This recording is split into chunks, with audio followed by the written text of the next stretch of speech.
Hi, I'm Karen with My Kids Gay, and I'm okay. So today's guest of mine is Dennis Bunton, and he is joining me from Owensboro, Kentucky. Dennis, welcome. And why don't you tell everybody a little bit about yourself? Hi, Karen. Thank you for having me on. I guess I'm a 49-year-old trans man. I'm a therapist and I work primarily with the LGBT community. I transitioned myself when I was 19, medically transitioned at 19. I socially transitioned when I was 14 years old. I have worked as a professor and I have worked as a therapist.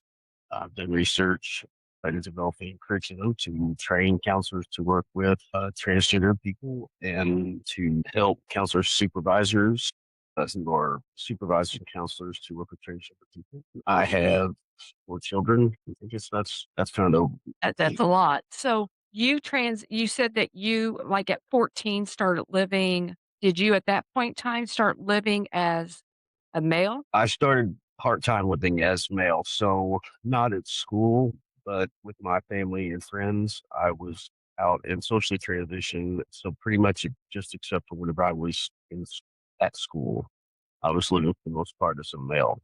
That was back in the early 1990s, and there was really nothing being said about trans people at that time. In fact, I didn't know what a trans person was. I just knew how I felt. I didn't have the language at that time to even know what I was. Not having the internet or anything at that time, it was a very confusing time.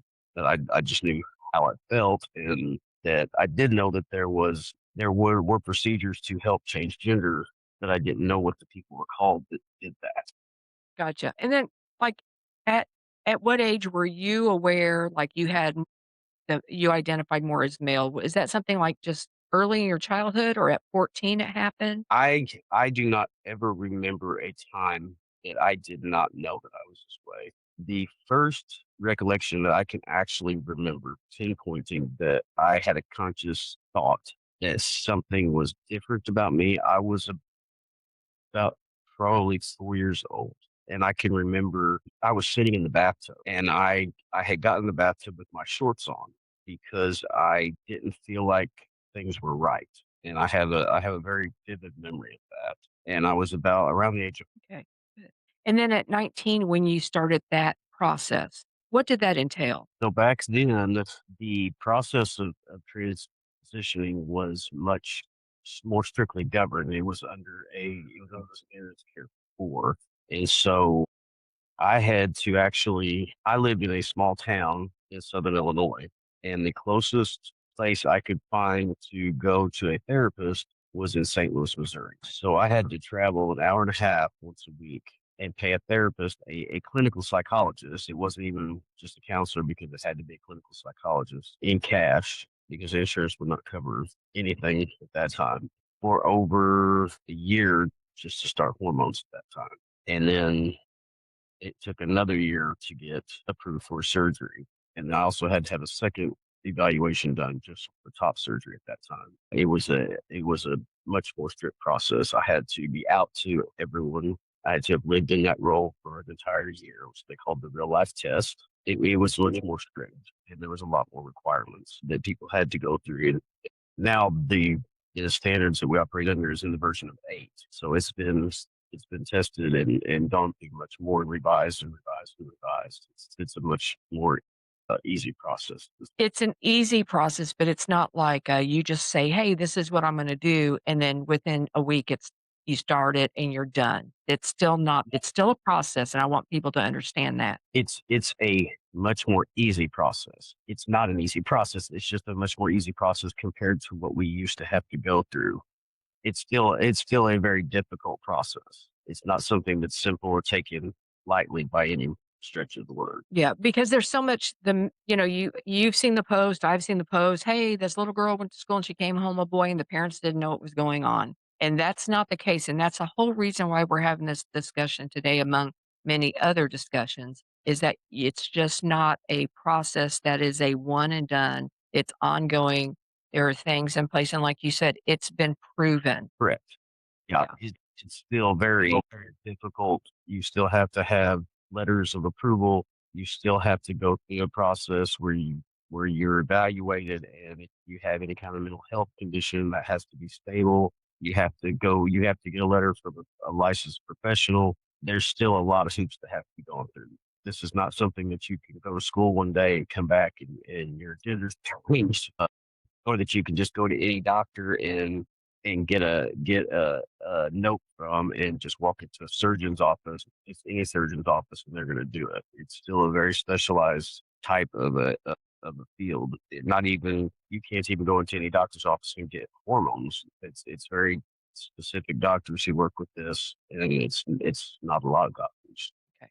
That's good. Thanks for the clarification on that. So you were in a small town. How did that how did that I mean, I'm in a small town and I know some of the kids just end up moving away. And so for you, what was your experience with your small town? So when I transitioned, I started the process of transitioning the day after I graduated from high school. And one of the, like I said, one of the things that you had to do was you had to live full time in the role. This real life test. You had to have your name changed. At that time, to have your name changed, at least where I was from, you had to publish that in the newspaper. My county had one newspaper. And so when that was published, the editor of my hometown newspaper, who was a little bit below a paparazzi rag band, when that was published, he took it upon himself to start digging around, and he decided to write an article for the front page of my hometown newspaper without my knowledge or permission, with the headline, Woman Comes to Grips with Too Many Male Hormones, which is false. That has nothing to do with being transgender. And pretty much everything in that article was false except for my age. So, needless to say, I got to come out to everybody in my county all at once. And this was in 1995. And still very few people understood what it meant to be transgender even at that time. It still was not something that a lot of people were familiar with. Thankfully, I had already came out to my family, so that wasn't a way that they had to find out. And I have an extremely large family, but the town that I'm from, surprisingly, really they didn't have a negative response to that. They seemed more upset that my privacy was violated. And so I actually got a lot of support from the members, the citizens in the town. Now I'm sure there were some people that probably didn't like it, but they were respectful and they didn't do any harm to me. I continued to attend my church. My name was changed on the rolls of my church, and I was treated like any other man in my church.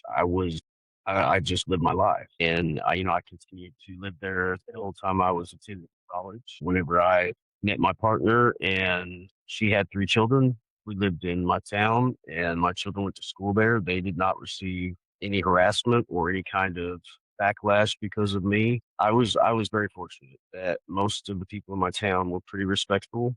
I think a lot of it probably had to do with the fact that I was never a quote unquote feminine person. You can look back at pictures of me and I look pretty much like I do now without a beard. So I don't think it was a big shock to anybody that I transitioned. Like I said, the bigger shock was probably just what that type of person was called, and to be educated about, well, this is something that exists. I was fortunate enough growing up that I had some really close friends who were males, and they fully accepted me. I was able to do a lot of things that mostly only males are able to do growing up. So I didn't miss out on a lot of the things that a lot of trans guys do miss out on because they're brought up as girls. The majority of my cousins are males, so I was really included in a lot of things with them. But I feel like I was extremely fortunate to have gotten the response I did because this guy treated me like he did on the front page of the paper. And the town responded in a positive way to that versus a negative way. So ultimately, I think it did kind of help me rather than hurt me. And I guess overall, I didn't have to tell people to come out. It all kind of happened at one time. And I Yeah, it was but it could have gone a vastly different way, and you were very what a wonderful gift that town gave you, and your family gave you as well. yes, in all honesty, I can count on one hand how many people have reacted negatively to me in 31 years. That's fantastic. That really is. That gives me a lot of hope especially when you're from a small town. Yeah, so that is great. So you've got 3 kids, everybody's thriving, and Actually, I have 4 now. oh, I'm congratulations. remarried with my partner, and we have a 10-year-old daughter too. Congratulations. So you got a full house. Yes. You got enough for a basketball team and a little extra there? You got 6 people? Right. Yeah. That's good, that's good. So what are you do you said you're a therapist now and you work within the LGBTQ plus community. So what does a typical day look like for you as a therapist? Well, as of 2023, 2024, a lot of my day consists of working with the trans community in dealing with the uncertainty of our place in society right now, Mm, and how to cope with what may or may not come. Coping with not having a voice or having very little voice.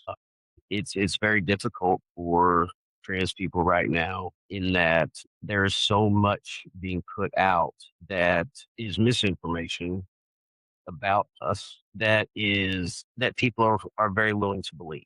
It's much easier to believe things you see than to go out and actually talk to a trans person or to even research it. And that is very unfortunate because most trans people are very easy to talk to and they're very willing to be open because we've learned we have to if things are going to change. yeah, absolutely. Well, and I tell you what, I was talking to some friends and I was not, I remember like 3 years ago, I met my first trans person. But over the last 3 years, I have realized I've met them all along the way. Yeah. It was just the person who said, I'm a trans. And then I was like, oh, okay. And I thanked them for sharing because you're taking the risk of negative backlash or worse. But it's made me realize that I've been meeting them all along the way. I just didn't know it. Yeah. So I've probably had at least 50 people, maybe more than that, come into my office and sit on my couch and tell me that they hate trans people. sorry. I've, I've Yeah. looked at them and said, you probably don't realize but I will say that I've had every one of them come back except for one. Yeah. Most people just don't realize. No, they don't. They don't. And when I met you a couple of weeks ago, you're talking to me and you said, I'm a trans male. And I was like, "Oh, okay. No clue." And really, I mean, I identify you as a male and my trans females, I don't even use trans female. They're just my female friends because that's who they are. You know, I think one of the things that I struggled to get my head around is like myself, I medically transitioned at 19. I'll be 50 years old in August. I have been a man longer than I was ever a woman. I know very honestly, I don't know anything about being a woman other than what I picked up living with women that I've been married to. And it it's very difficult for me to understand the importance that's placed on a physical structure on someone's body and how that is what our society is so torn up about right now, Mhm. especially when it comes to children. Because unfortunately, if you are trans and you understand this at a very young age, the way I did, the way I see some kids who you know at that age. It's very difficult because when you're trans and you understand this, you have to think about things that other kids don't have to think about for years and years to come. And that causes so many difficulties for you. It's not something that you learn about. When I was 4 years old and sitting in that bathtub, nobody's ever talked to me about gender ideology. There was no such thing as gender ideology. I'd never heard the word transgender. In fact, I never heard the word transgender or saw a transgender person until I was 17 years old. And I saw one on a talk show that I knew exactly what I was from the time I was sitting in that bathtub, 4 years old. I did not meet another trans man until I was in my 30s. This is not something that's taught. Gender, gender identity is taught. Hate is taught. Mhm. Transphobia, that's taught. Homophobia, that's taught. That's very specifically, those are things that are very specifically taught to children because no one's born to hate. But gender identity is not taught. We're born with that. Yeah. Yeah. And, And you're saying, this is hate and there it's not taught. The amount of misinformation that is intentionally set out there and then just regurgitated over and over again. It blows my mind. and the willingness of people to believe it. I think that's one of the hardest parts. I so many times whenever I have told people that I'm trans, and I mean, here's the thing. I don't it's not a big deal to me. Like I said, I have been a man longer than I was ever one. So sometimes it comes up and it's pertinent. I don't wear a t-shirt or a sticker that says I'm trans. If it's pertinent, I tell people. If somebody becomes a close friend of mine, I tell them that if I see somebody in the grocery store and I bump into them, I don't inform them. It's not their business. I did not tell my children until they were old enough to understand the concept because I don't believe any should describe their genitals to their child. I just don't think it's important. But I feel like when people find out or when I tell people, they're very shocked of how quote unquote normal my life is. And my life is so normal, it's boring. And it always amazes me because I asked, what do you think we do? Do you think we all go home and put on silver G work on the pride float? That I do the exact same things that anybody else does every single day. We're no different. No different. We don't sit around and think about our genitals all the time. In fact, we don't think about them at all. In fact, the conservatives think about them enough for all of us. We don't have to think about them at all. But that's a frequent response that I find is that well, you're so normal. Well, yeah. What do you think I do? Yeah. But that's also showing the level of ignorance we have in this society over the LGBTQ plus community overall. I know my daughter gets she and her wife, for some reason they seem to think that they're open to threesomes. They've been propositioned so many times, and Rachel's like, "I'm married," and she was telling me that, and I was like, "You are kidding me." She's like, "No, I get that all the time." And I'm just like, that to me is just crazy, you know? And if and it's usually the conservatives that are propositioning them, and I'm like, "You gotta be kidding me." It doesn't what's being said and then what's matching up doesn't correlate, if you know what I mean. Yeah. So I can only imagine you're 4 years old or 5 years old, and your body's not matching what your brain is telling it. The level of anxiety that you would experience as a human being trying to perform the way society expects you to has gotta be off the charts. I had an ulcer, bleeding ulcer. I had attempted suicide multiple times by the time I was 14. I was hospitalized in a psychiatric unit. The first time I attempted suicide was because I had a teacher at my school stand up in front of her class and tell her class not to have anything to do with me because I was such a horrible person. And when I went to the principal to report this, he denied that she would do that. And so my mother and I asked him if we could go and talk to her with him. And she admitted it to him that she had said that. And he did nothing about it. Tried to kill myself that night. Yeah, yeah. Well, and I mean, life is pretty hard. I Yeah. don't know why, but you don't have the coping skills that you do when you're at 30. And so, yeah, and that documentation or that statistic, people will grab a hold of it. They see see they're mentally ill when they don't see the overall statistic of, "No, it's not that." They're not being accepted because once they're accepted, those numbers go down to, as I say, normal levels. They drop like 6%, which as a society is what we experience. At So that time, I had not come out to anybody, so I was dealing with all of this internally.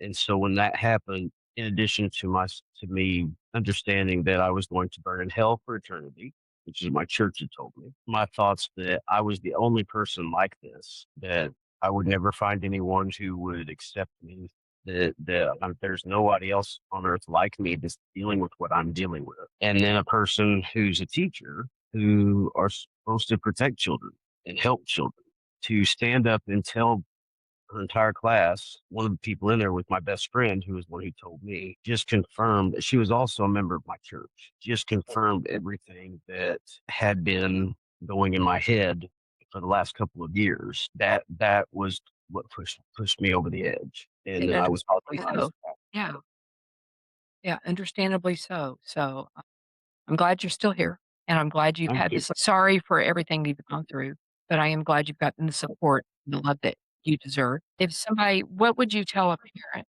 if their kid came out and said, "I think I'm trans?" What would you tell the parent that they should be looking at and guiding or how are they gonna go into this unknown territory now? I think the first thing that you need to do, regardless of how you feel about it, is love your child. Tell that child that you love them and that they're perfect no matter how they are, because they are. And get some education and some support for yourself because you're going to fight this battle for them until they're able to. I would not have survived if my mother had not fought for me. She championed me. She held me up when I could not stand. She walked when I could not walk. She's the reason that I'm here. She is the reason I survived. She is the reason that I have helped thousands of people, whether it's through directly counselors that have now gone to work with people like me. You, as a parent, will either be the reason your child survives or the reason that they struggle and face every obstacle and challenge. Even And if you believe yeah. you can support them and love them. Mhm. Well, and it's like you said, education's the key factor. Yes. And, I asked the question the other day, if you as a parent can't accept and love your child, how do you expect the world to? How do you expect your child to? Yeah, yeah. The hardest thing about being trans is learning to love ourselves. If we can't learn to love and accept ourselves, we will never accept it from another person. Not that another person can't love us, so we won't let them love us. We'll never believe it. We have to learn to do that so that we can form healthy attachments with other people.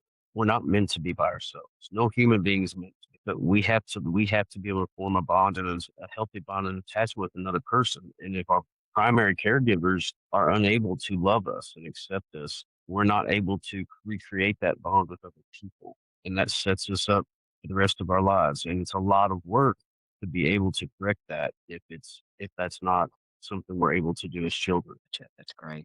And then somebody as a friend, maybe parent, but a friend, what would you tell them about somebody that's come out to them? Somebody that is a friend, that and their friend has come out saying, "Hey, I'm trans." How would they and they don't know anything, and it's like you said, it wasn't a big surprise, but none of your friends shifted away from you, so to speak, but do people do lose their friends when they come out.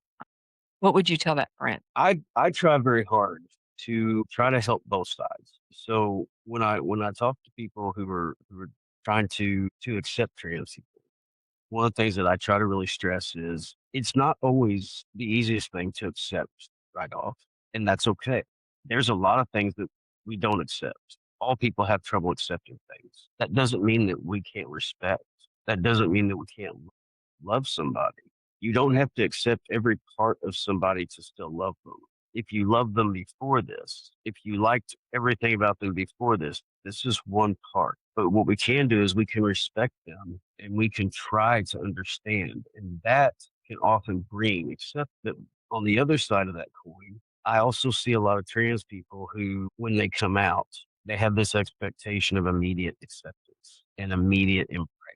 And so I also talk to them and I say, how long did you know that you were trans before you were able to come out and tell people and you were able to be okay? It took me about 10 or 11 years from the time I knew I was 4 years old until I was almost 15 before I finally was able to tell my mother and my friends. It took me almost 11 years to accept myself being trans. And so we also need to remember that and give people a little bit of grace. And I don't mean being accepting ill treatment or accepting abuse.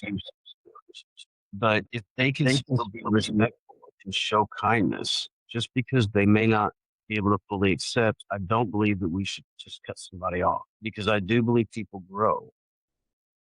A lot of times we do have to reach across the aisle to them because people don't, unfortunately, sometimes know how to learn about us or they're afraid to ask questions. So we sometimes have to give that to them. But I have worked the last 30 years educating people and advocating for this community. And like I said, I can count on one hand how many people I've lost, but it's because I was willing to answer questions. I was willing to provide the questions and the answers whenever people were too shy to ask. And that has brought understanding.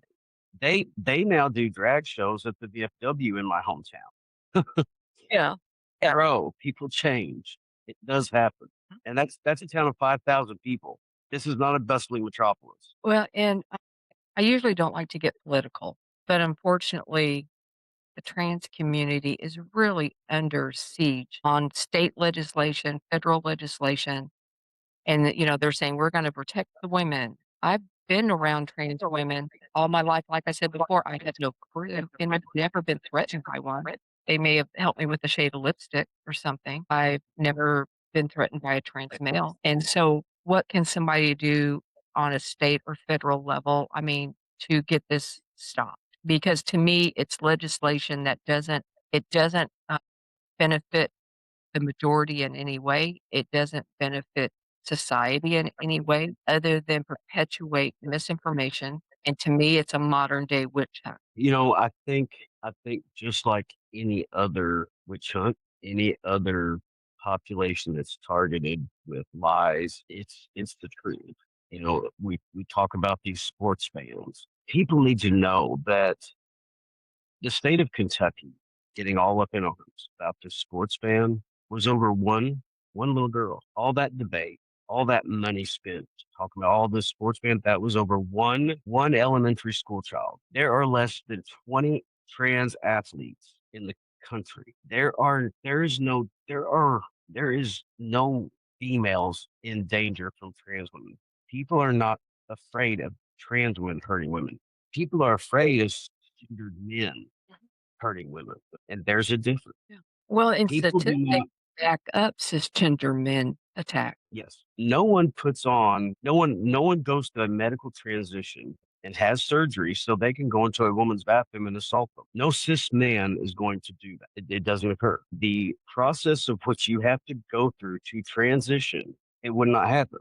And I'll tell you why. Because the therapist who's going to write the letter will know that you are not trans, and they will never recommend you for hormones. They will never recommend you for surgery because there is a scrutiny that occurs during that process. We do not write these letters just for anybody. It's not something you just come out and say, "Hey, I'd like to go take hormones and get surgery." And I say, "Oh, okay, well, you must be trans." We've been trained and educated and certified and licensed. It's a long process. It's not something that we just do for anybody. There's times that we deny people, even deny people who are trans because they're not fit for surgery. They may become that at some point, but if you're not mentally stable, we cannot provide that letter. We're certainly not going to provide it to someone who is not trans. Absolutely. Well, it's like, about 2 years ago, this guy was in a woman's bathroom in a woman's dress, and he was not trans, but the newspaper portrayed him being trans, and a friend of mine said, "Here he is." And I said, "No, he's pretending. He's not a trans male or female." And she goes, "But he's in a dress." And I go, "If he was in a bush, you wouldn't call him a bush. If he Right. jumped out at that person out of a bush, you wouldn't have said, 'Well, this guy was pretending to be a bush.' This is the way he hid because he's a predator." And there's a big difference, and that's what needs to be understood. I think that's one of the most comical things about this bathroom bans are you're not going to catch trans women in the bathroom.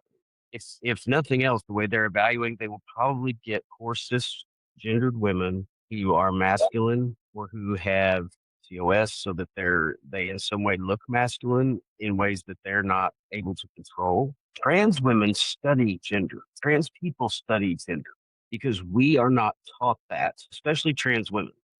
This is what I do for a living. Trans women transition as adults. When you are brought up as a female, you are taught. Females are taught. They're taught to do hair. They're taught to do makeup. They're taught how to sit. They're taught that this is acceptable and this is not. And this is how you do it and this is how you don't do it. When little boys are brought up, they're also instructed not the same. We learn more by watching. Hell, I know 50-year-olds who still don't comb their own hair.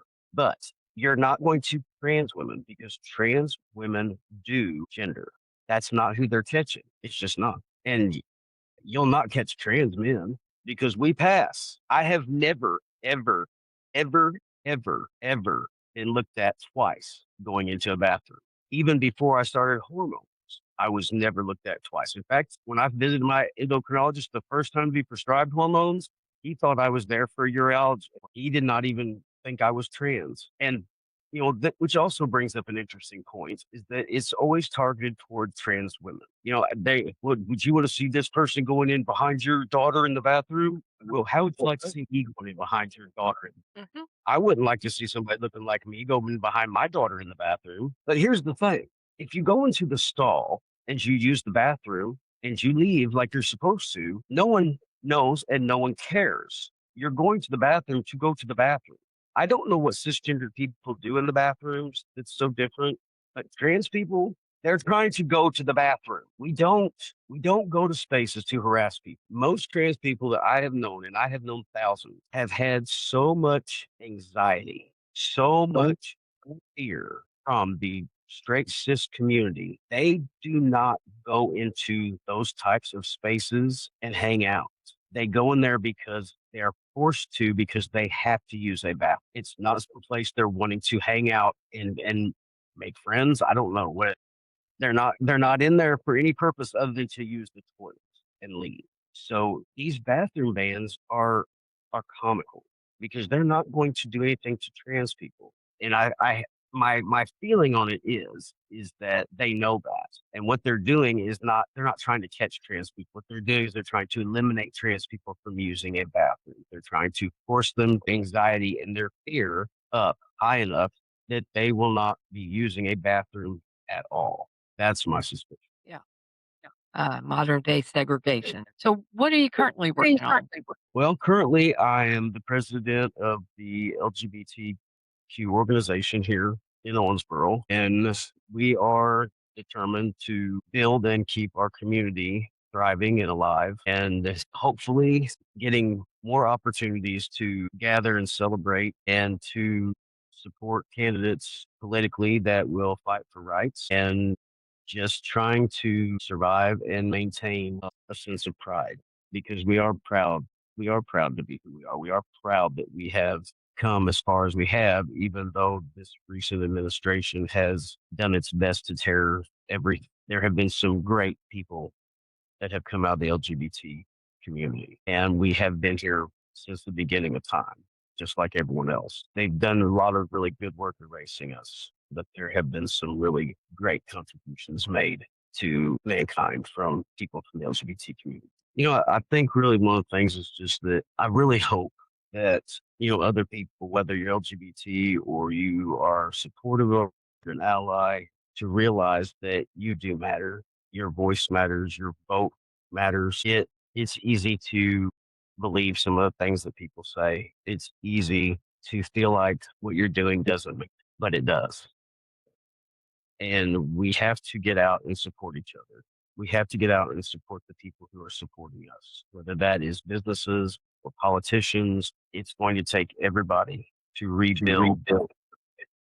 And I think that especially right now, it's important that we would look out for each other, that we check on each other, that we try to be as cohesive in our communities. There's been a lot of talk about separating the LGB from the T. I think that is a crazy idea because so many of the T's are also part of the LGBs, and people don't think about that. Trans is a gender identity, yes, but every gender identity has a sexuality as well. Yeah. Yes, absolutely. So let me ask you this before we kind of wrap things up. If someone hasn't come out yet and they're scared, they're that 14-year-old, what would you say to them? I would say first and foremost, they have to. If coming out is going to put them in danger, then the best thing to do is to stay safe. But that once who is safe, whether that is a person at their church, whether that is a teacher, which is kind of iffy right now, or a friend or a neighbor, somebody that they can share something with who's going to be safe and support them. I think that they should try to come out because it's very hard to hold all these things inside. And even just having one trusted person can really make a difference in your life. But if there's not, seek an online resource. There's a lot of support. There's a lot of support out there. And just to know it gets better as hard as things are and as far away as it may seem. Hang on. It gets better. There are people out there who will love you, who will accept you, who will support you. Our community will lift you up. Your community will lift you up. It may be a little while before you can get anybody, but please hold on. Do not give up because we will be here when you can get to us and we will support you. We will hold you up. You are precious. You are loved and you are perfect the way you Thank you. That is so beautiful. I'm tearing up again. I teared up when you were talking about your mom. I had to grab a tissue. It's yeah, because you know the statistics, you already know the struggle, I do too, and I want people to really focus on that, to support and love unconditionally. It is the greatest gift we can give each other. So, thank you so much. I greatly appreciate you. I hope I can get this sound correct because 'cause I'm getting a lot of echo. I don't know what's going on there, but we can do another episode in the near future as well. I think So, that would be wonderful. that would be great because we need to until we just need to have these talks so that we get information out there and that it is correct and that we are heard. So thank you so much for joining me today. I greatly appreciate it. And that will be it for this week's episode. My kid's gay and I'm okay. I love